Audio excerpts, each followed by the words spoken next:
Om Swastiastu. Perkenalkan, nama saya Imadi Boyke Wardana dengan NIM 220-553-1150. Di sini saya akan mempresentasikan tentang logam dan paduan. Nah, sumber referensi saya ambil dari buku Science of Engineering Materials volume kedua yang ditulis oleh Manas Chandra. Adapun daftar isi yang akan saya bahas di dalam presentasi saya, yang pertama itu ada alloy steels, lalu yang kedua ada tool steels, yang ketiga ada cast irons, dan yang terakhir ada wrought irons. Yang pertama alloy steels. Alloy steels sebagai paduan bukan hanya mengandung besi dan karbon saja, namun penambahan unsur-unsur lain juga akan menentukan karakteristik daripada baja paduan itu sendiri. Misalnya, mangan, nikel, kromium, molybden, vanadium, tungsten, dan silikon. Yang pertama, manganese steels atau baja mangan. Dengan menambahkan unsur mangan, maka akan menghasilkan baja paduan yang dengan menambah kekuatan, menambah pengerasan total, menambah tahan pukulan, menambah tahan haus, dan mengurangi mampu mesin serta mengurangi pemisahan grafit pada cast irons.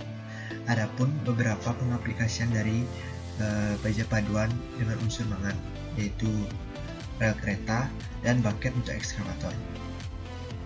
Lalu, jenis austenitic manganese steels biasanya mengandung karbon di atas 1% dan mangan sebesar 10-14%. Lalu yang kedua ada nickel steels atau baja paduan atau baja nikel. Dengan menambahkan unsur nikel, maka baja paduan akan menambahkan kekuatan, menambah keuletan, menambah tahan karat, menambah pengerasan total, serta mengurangi pemuaian. Adapun beberapa contoh pengaplikasiannya yaitu roda gigi dan baut penghubung. Serta untuk jenis high austenitic nickel steels biasanya mengandung 5% nikel, karbon dengan kandungan di atas 0,1% dan mangan dengan kandungan 0,5%. Lalu yang ketiga ada chromium steels atau baja chromium.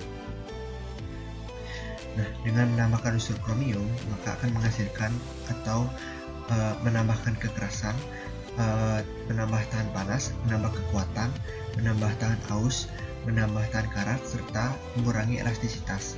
Adapun beberapa pengaplikasiannya yaitu seperti pada pegas dan as roda.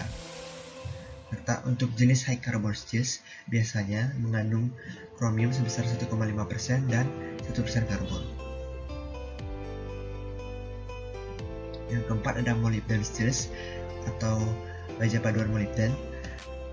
Dalam menambahkan unsur ini biasanya akan menambah kekerasan, tahan panas, tahan lama, serta mengurangi pemuaian dan mengurangi mampu tempal. Biasanya pengaplikasiannya pada bagian pada struktur sayap pesawat dan landing gear pada pesawat. Lalu yang kelima ada vanadium steels atau baja paduan vanadium, di mana ketika menambahkan unsur ini akan menghasilkan penambahan kekerasan, menambah tahan lama, menambah keuletan, menambah tahan panas, serta mengurangi kepekaan terhadap temperatur tinggi. Pengaplikasiannya adalah pada bearings dan kunci pas. Dan untuk low carbon chromium vanadium plus steels biasanya mengandung chromium sebesar 0,7% sampai 0,9% dan vanadium sebesar 0,1%. Lalu yang keenam itu ada tungsten steels atau baja paduan tungsten. Dengan menambahkan unsur tungsten biasanya akan menambah kekerasan, menambah kekuatan, menambah tahan karat, menambah panas, dan mengurangi pemuaian. Pengaplikasiannya itu biasanya pada tool steels atau alat yang biasa kita gunakan. Kandungannya biasanya itu 3% tungsten dan 1% molybdenum. Lalu yang terakhir itu ada silicon steels atau baja paduan silikon. Dengan menambahkan unsur silikon ini akan menghasilkan penambahan elastisitas, penambahan kekuatan, penambahan tahan karat, dan mengurangi kemampuan las. Contoh pengaplikasiannya itu pada punch atau chisels. Chisels itu bisa kita gunakan untuk memahat palu. Materi kedua yaitu tool steels. Tool Steels merupakan salah satu dari berbagai baja karbon dan baja paduan yang sangat cocok untuk dibuat menjadi perkakas seperti perkakas potong, cetakan, dan perkakas tangan. Lalu ada pun beberapa klasifikasi daripada tool steels itu sendiri. Yang pertama untuk simbol W, biasanya untuk water hardening dan high carbon tool steels, di mana itu biasanya digunakan untuk palu, pemecah beton, dispos untuk lari pendek, lubang, pahat, bilah, dan lain-lain. Lalu ada untuk lambang O, biasanya untuk oil hardening, cold work, dan low alloy tool steels. Nah, biasanya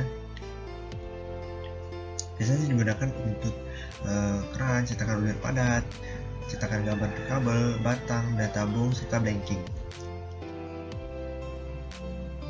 Lalu untuk yang dengan simbol A atau biasa dengan deskripsi air hardening, cold work, atau medium alloy tool steel, biasanya digunakan untuk thread rolling and sliding disc and create these shapes. Lalu untuk simbol S bisa digunakan untuk shock resisting tool steels, dan contoh pengaplikasian itu bisa digunakan pada pahat, palu, dan set paku keling. Lalu untuk yang dengan simbol H biasanya untuk hot work tool steels, dan pengaplikasiannya atau penggunaannya bisa digunakan untuk die blocks, die inserts, hard extrusions dies, hard shears, dan hard forging dies. Lalu untuk simbol T biasanya untuk tungsten based high speed tool steels, dan tungsten untuk lambang M biasanya untuk molybdenum based high speed of tool steels. Ini bisa diaplikasikan untuk high speed cutting tools, misalnya pada bore dan grinder.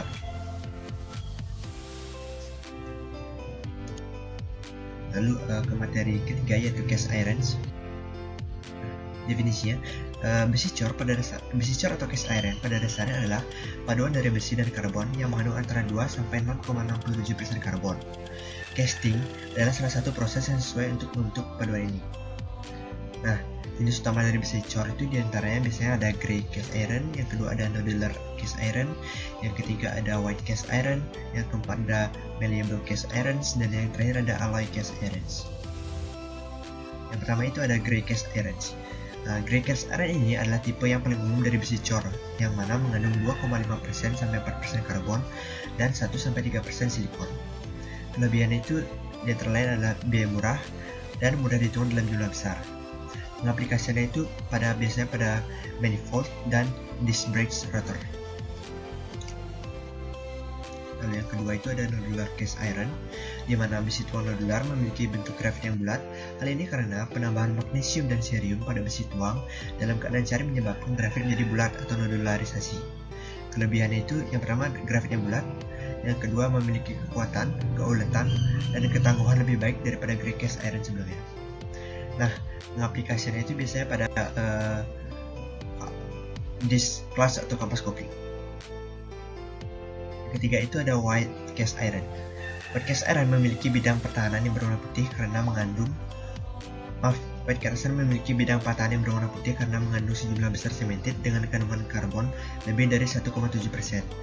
Kelebihannya itu kekerasan dan ketahanan arus tinggi, tapi white cast iron ini memiliki kekurangan, diantaranya mampu mesin dan kekuatan tariknya itu cukup rendah. Lalu pengaplikasian itu biasanya pada ball mills.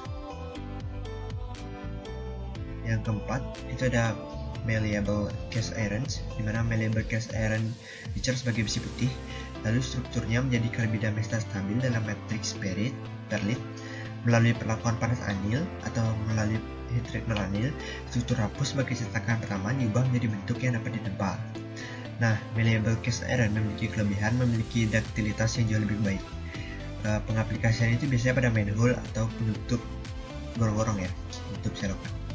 Terakhir itu ada alloy cast iron, di mana alloy cast iron ini diproduksi dengan menambahkan untuk membuat elemen paduan besi yang sesuai seperti nikel, kromium, silikon, tembaga, molybdenum, dan vanadium.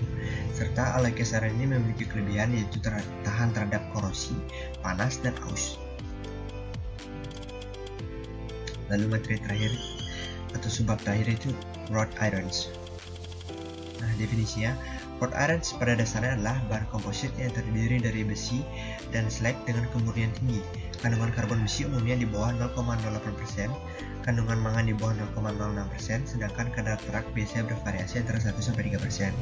Nah, pengaplikasiannya itu biasanya pada pagar, roof castings, dan railing. Nah, sekian dari presentasi yang saya bawakan tentang besi dan paduan. Mohon maaf jika ada kesalahan kata dan presentasi terjadi dengan para Santi. Om Santi Santi Santi.